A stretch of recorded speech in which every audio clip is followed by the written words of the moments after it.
अखिल भूमंडलीय सर्व शिरोमणि मुनि समाज के संस्थापक आदि मुनीश्वर योगेश्वर सदगुरुदेव शिव मुनि महाराज की जय।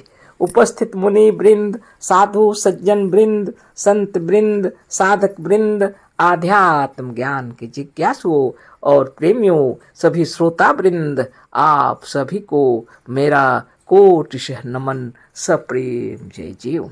तो आध्यात्मिक चर्चा चल रही है और हम लोग सदगुरुदेव शिव मुनि महाराज रचित ग्रंथ आत्मबल, मनोबल और इच्छा शक्ति के अंतर्गत आज अध्याय 2 पर चर्चा करेंगे और शीर्षक दिए हैं सदगुरुदेव शिव मुनि महाराज आत्मशक्ति, है ना। आत्मा अत्यंत सूक्ष्म है।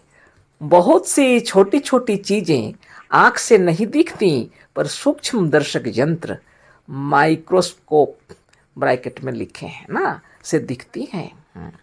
पर परमाणु या ईथर इतने छोटे होते हैं कि सूक्ष्म दर्शक यंत्र से भी दृष्टिगोचर नहीं होते।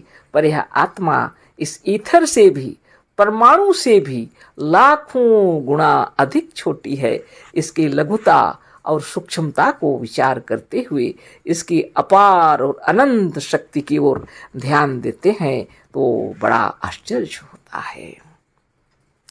सदगुरुदेव शिव मुनि महाराज की जय। कितने सुंदर तरीके से सदगुरुदेव बतला रहे हैं आत्मा की सूक्ष्मता और आत्मा की शक्ति पर अभी चर्चा कर रहे हैं, है ना। आत्मा अत्यंत सूक्ष्म है, गुरुदेव कह रहे हैं। इतनी सूक्ष्म है कि इन आंखों से दिखलाई नहीं पड़ती, गुरुदेव बतला रहे हैं। सूक्ष्म दर्शक यंत्र है माइक्रोस्कोप, उससे दिखती हैं। पर परमाणु या ईथर इतने छोटे होते हैं कि सूक्ष्म दर्शक यंत्र से भी दृष्टिगोचर नहीं होते।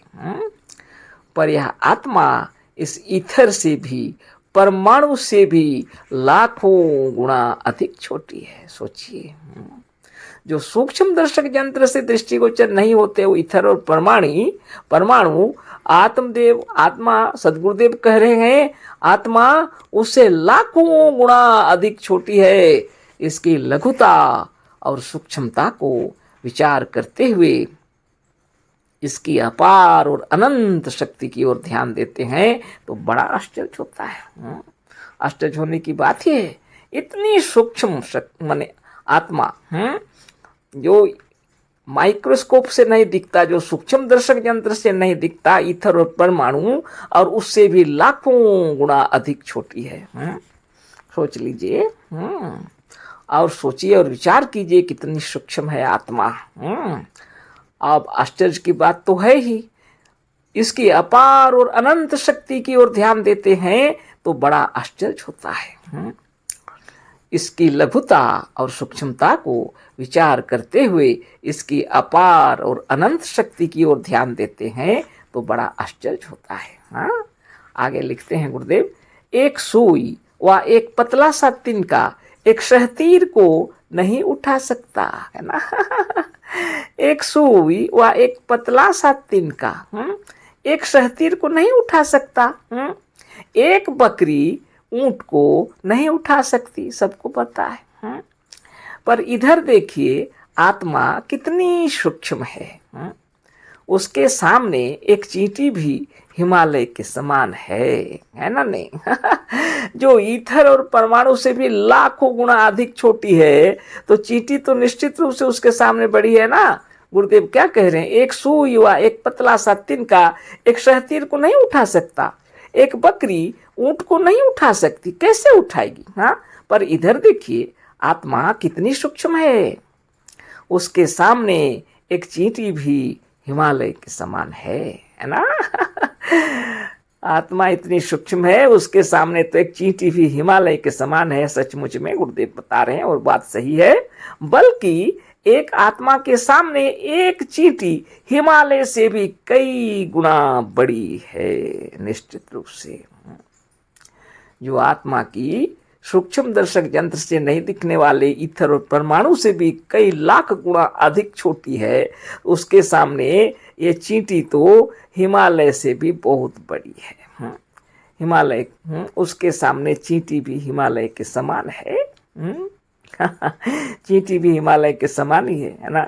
बल्कि एक आत्मा के सामने एक चींटी हिमालय से भी कई गुना बड़ी है। पर यही आत्मा जब चींटी के शरीर में आ जाती है तो चींटी के शरीर को समूची चींटी को लेकर इधर उधर दौड़ा करती है। धन्य धन्य सद्गुरुदेव शिवमुनि महाराज की जय। आपकी महिमा अपार है। महान सद्गुरुदेव, कोटि कोटि नमन, है ना। यही आत्मा जब चींटी के शरीर में प्रवेश कर जाती है तब क्या करती है, इस शरीर को नचाती है ना। यही आत्मा जब चींटी के शरीर में आ जाती है तो चींटी के शरीर को समूची चींटी को इधर उधर दौड़ाया करती है। सोच लीजिए, है ना। आत्मा के मुकाबले में चींटी का शरीर भी हिमालय से बड़ा है, निश्चित रूप से। तो 2-2 मन का मनुष्य और 40-40 मन का हाथी कितना बड़ा होगा, इसे आप स्वयं सोच लें।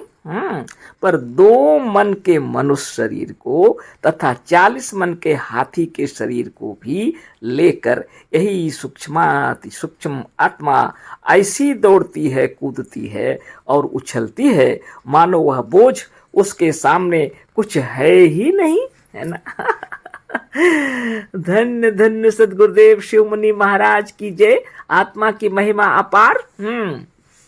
स्थूल जगत में उसके समान कोई चीज बताया नहीं जा सकता, क्योंकि माइक्रोस्कोप से भी जो देखते नहीं, सूक्ष्म दर्शक यंत्र से भी जो ईथर और परमाणु नहीं दिखते हैं, और गुरुदेव कह रहे हैं उस ईथर और परमाणु से भी लाखों गुना अधिक छोटी है यह आत्मा। तो चींटी तो उसके सामने हिमालय से भी कई गुना बड़ी है। और लेकिन उसमें जब ये आत्मा प्रवेश कर जाती है चींटी के शरीर में तो थोड़ा क्या पूरे शरीर को ही इधर उधर दौड़ाया करती है। और बहुत बड़ी बात बतला रहे हैं गुरुदेव, आत्मा के मुकाबले में चींटी का शरीर भी हिमालय से बड़ा है। तो विचार कीजिए, कह रहे हैं 2-2 मन का मनुष्य, हम लोग का शरीर अगर 2-2 मन से है, किसी किसी का तो ज्यादा भी है ना। और 40-40 मन का हाथी कितना बड़ा होगा, इसे आप स्वयं सोच लें। सब तो देखे हुए हैं, खुद हम लोग अपने को भी देखे हैं, हाथी को भी देखे हैं। और देखिए, पर 2 मन के मनुष्य शरीर को तथा 40 मन के हाथी के शरीर को भी लेकर यही सूक्ष्माति सूक्ष्म आत्मा ऐसी दौड़ती है, कूदती है और उछलती है मानो वह बोझ उसके सामने कुछ है ही नहीं, है ना। सबको पता है। कितने हाथी कितना दौड़ती है, बाप रे बाप दौड़ता है हाथी। हाँ, शरीर हमारा कितना उछलता कूदता है, कितने नाच गाना सब कर रहे, कितने एक्सरसाइज कर, कितना दौड़ लगा रहे हैं, तरह तरह के सामान उठा रहे हैं, कितने कार्य कर रहे हैं। आत्मा की महिमा। इस आत्मा की शक्ति, आगे पढ़ते हैं, इस आत्मा की शक्ति 40 ही मन तक उठाने के लिए सीमित नहीं है, इसका अपार बल अनंत और अथाह है। सद्गुरुदेव कह रहे हैं इस आत्मा की शक्ति सिर्फ 40 ही मन तक उठाने के लिए सामर्थ्य है, ऐसी बात नहीं है, सीमित है ऐसी बात नहीं है। इसका अपार बल अनंत और अथाह है। इसका अपार बल अनंत है, अथाह है, इसका था पाना मुश्किल। इसका आदि अंत मुश्किल, है ना। समुद्र की व्हेल मछली हाथी से सैकड़ों और हजारों गुना बड़ी होती है, सबको पता है। समुद्र की व्हेल मछली हाथी से सैकड़ों और हजारों गुना बड़ी होती है। सुनने में तो आया है कि एकाध व्हेल मछलियां इतनी बड़ी होती हैं कि जहाज के यात्री उसे एक टापू समझकर उतर पड़े हैं। सुनने में तो इतना आता ही है कि कभी कभी ऐसा हुआ है कि व्हेल मछली जब कभी धूप में आराम करती है तो जहाज वाले को भ्रम हो जाता है, समझते हैं टापू है, और उसमें उतर पड़े। यह व्हेल मछली एक साधारण पहाड़ से कम भारी नहीं होती होगी, है ना। यह व्हेल मछली एक साधारण पहाड़ से कम भारी नहीं होती होगी, माने पहाड़ के जैसे ही भारी होगा, निश्चित है। इस व्हेल मछली के शरीर को भी यह लेकर यह आत्मा जब चाहती है उछलती है, कूदती है और मोटर कार से भी अधिक तेज दौड़ती है। धन्य धन्य सदगुरुदेव शिव मुनि महाराज की जय। सबको पता है व्हेल मछली कितना समुद्र में अपने आराम से दौड़ लगाती है, वो कितना उछलती कूदती है, मोटर कार से भी अधिक तेज दौड़ती है समुद्र के अंदर। बाप रे बाप, महिमा किसकी है? आत्मा की, है ना। बहुत बड़ी शक्ति है आत्मा के अंदर, लेकिन वो दिखाई नहीं पड़ती, इतनी सूक्ष्म है। लेकिन शक्ति कितनी, महिमा। आगे पढ़ते हैं गुरुदेव क्या बतला रहे हैं। छोटा शीर्षक भी दिए हैं, पर्वत भी उड़ सकते हैं। अतः यह मालूम होता है कि आत्मशक्ति की कोई सीमा नहीं है। व्हेल मछली ही क्यों, यदि एक आत्मा हिमालय पहाड़ में भी समा जाए तो वह इस हिमालय पर्वत को लेकर उछलेगी, दौड़ेगी, कूदेगी और उड़ेगी, है ना। अरे वाह, सदगुरुदेव कह रहे हैं, है ना, आत्मशक्ति की सीमा नहीं है। व्हेल मछली तो क्या, एक आत्मा अगर हिमालय पहाड़ में समा जाए तो वह इस हिमालय पर्वत को लेकर उछलेगी, दौड़ेगी, कूदेगी और उड़ेगी निश्चित रूप से। आगे लिखते हैं गुरुदेव, हिमालय पर्वत ही क्यों, यदि इस भूगोल में भी एक आत्मा व्यापक हो जाए तो वह इस सारी पृथ्वी को भी लेकर दौड़ेगी। इस पृथ्वी ही को लेकर नहीं, यदि एक आत्मा या जीव इस अखिल विश्व ब्रह्मांड में व्यापक हो जाए तो वह इस सारे विश्व ब्रह्मांड को भी लेकर उछलेगी, दौड़ेगी, कूदेगी, उड़ेगी और इनको अपने नियंत्रण में रखेगी। अतः इस आत्मा का बल असीम है, अनंत है और अपार है। सदगुरुदेव शिव मुनि महाराज की जय। सोचिए, विचार कीजिए।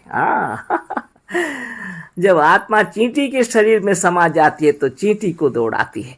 यही आत्मा जब हाथी के शरीर में या मानव शरीर में समा गया तो इसको दौड़ा रही है।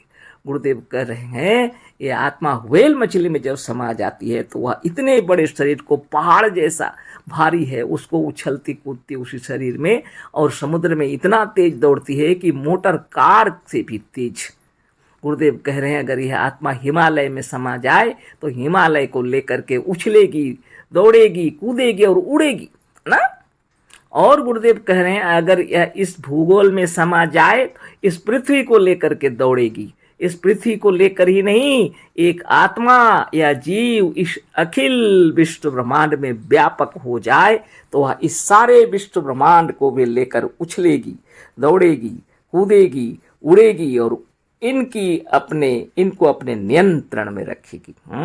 अतः इस आत्मा का बल असीम है, अनंत है और अपार है। ये है आत्मशक्ति। विचार कर लीजिए, इस आत्मबल, मनोबल, ज्ञान बल, योग बल बढ़ाने के लिए सदगुरुदेव नित्य साधन करने के लिए बोले हैं, जिससे कि हमारी इच्छा शक्ति, हमारी आत्मशक्ति, हमारा आत्मबल बढ़े, है ना। तो बहुत बड़ी बात है। कल फिर चर्चा करेंगे। अशेष धन्यवाद, कोटिशः नमन, सप्रेम जय जीव। सदगुरुदेव शिव मुनि महाराज की जय।